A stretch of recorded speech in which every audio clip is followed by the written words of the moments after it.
If you know your history, then you will know where you are coming from. And in whatever you do, seek wisdom. Knowledge is power. Inugo maka the book, Hip Hop and Igbo Culture, authored by Martin Ifeanyichukwu Ekezie Ezanumba the First, Metal of Ebona the 103.5 FM. There is a great insight in hip hop and Igbo culture. You can get this book or pick it up at a bookshop in St. Teresa's Catholic Church, Omonya, or at Ebona the 103.5 FM Ogidi. You go to www.amazon.com, search for Hip Hop and Igbo Culture by Martin Ifeanyichukwu Ekezie. For further information on how to get this book, please call 080-3916-7049 or you WhatsApp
your history, then you will know where you are coming from. And in whatever you do, seek wisdom. Knowledge is power. Inugo maka the book, Hip Hop and Igbo Culture, authored by Martin Ifeanyichukwu Ekezie Ezanumba the First, Metal of Ebona the 103.5 FM. There is a great insight in hip hop and Igbo culture. You can get this book or pick it up at a bookshop in St. Teresa's Catholic Church, Omonya, or at Ebona the 103.5 FM Ogidi. You go to www.amazon.com, search for Hip Hop and Igbo Culture by Martin Ifeanyichukwu Ekezie. For further information on how to get this book, please call 080-3916-7049 or you WhatsApp 080-6579-6599.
Various activities of the town for the entire year.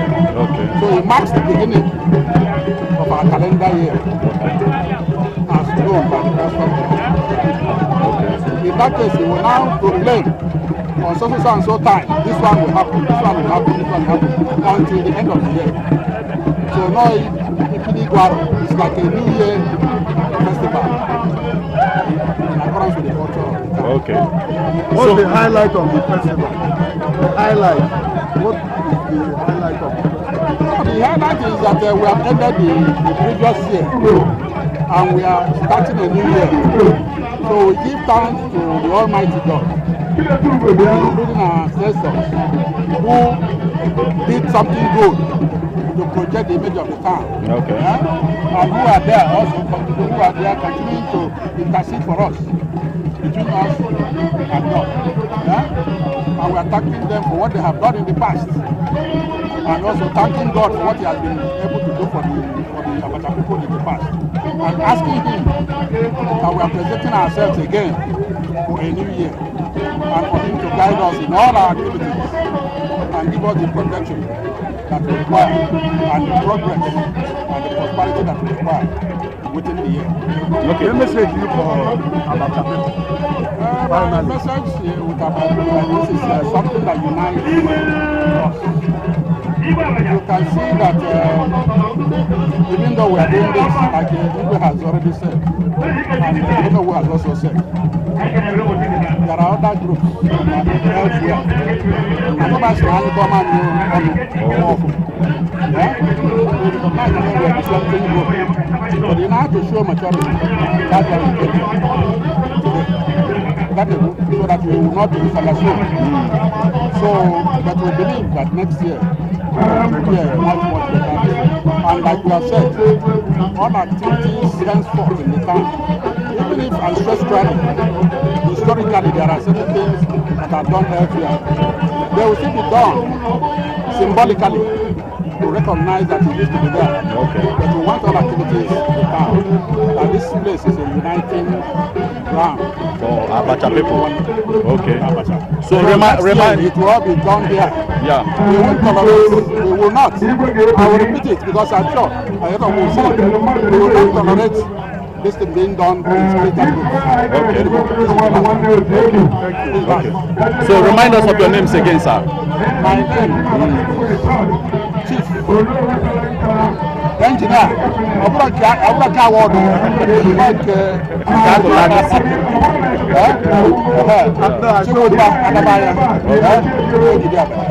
Thank you so much, sir. Thank you, Abacha.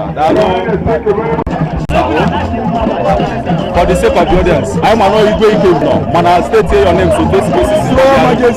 Yes. Yes.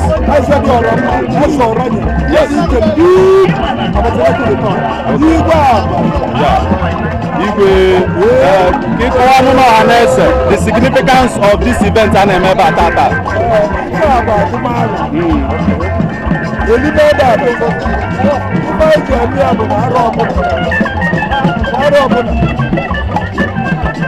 February 16th. Abacha, Igu Aro Ede. All the statutory. yeah.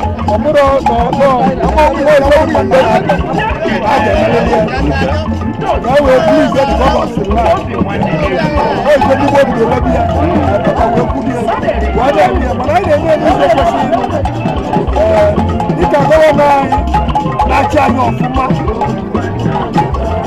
Professor Charles Saludo. One more.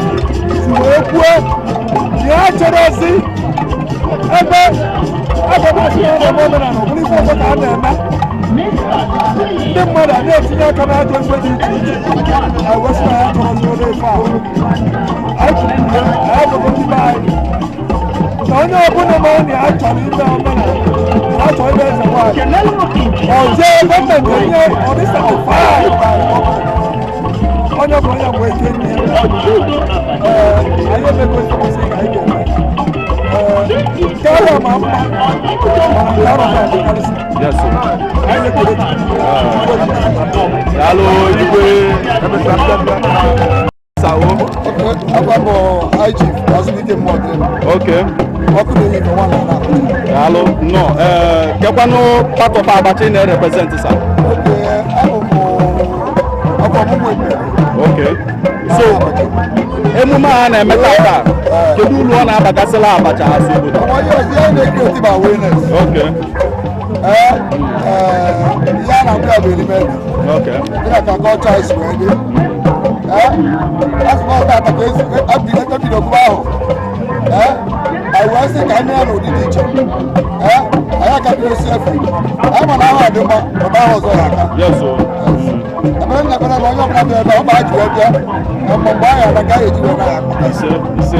okay. Kedu ko esinyala aka na in terms of agriculture to our out now because kedu ko esinya aka na in terms of agriculture. What years our youth and Abacha perform. Okay. I'm young Abacha. That's the blue laws in here. Abacha video here. I am money to go. I have to go. I have to go. Yes. On your morning call, I wish on agriculture. Abuna the fertilizer. Only the financial support. Okay. I have to do that. Okay. Oh, yeah.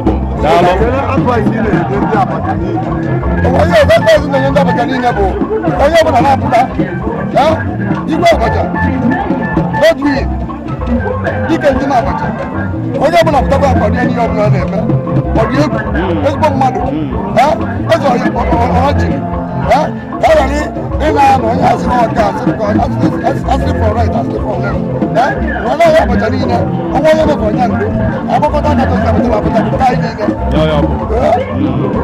ngwa ndị alụsa ke nke tu gị sa abambazubike mmụọ isi ọkụ na-enye ife isi ọkụ na-enye ife alụsa o thank you.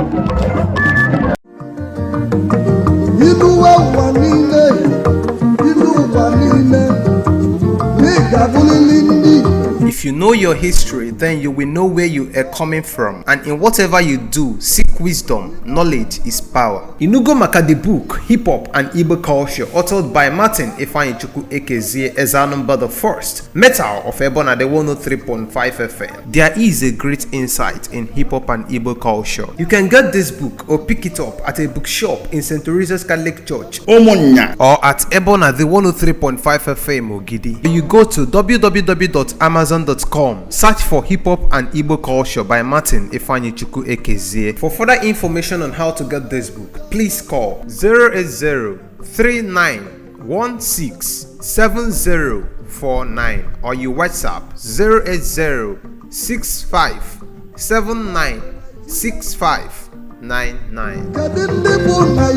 08065796599.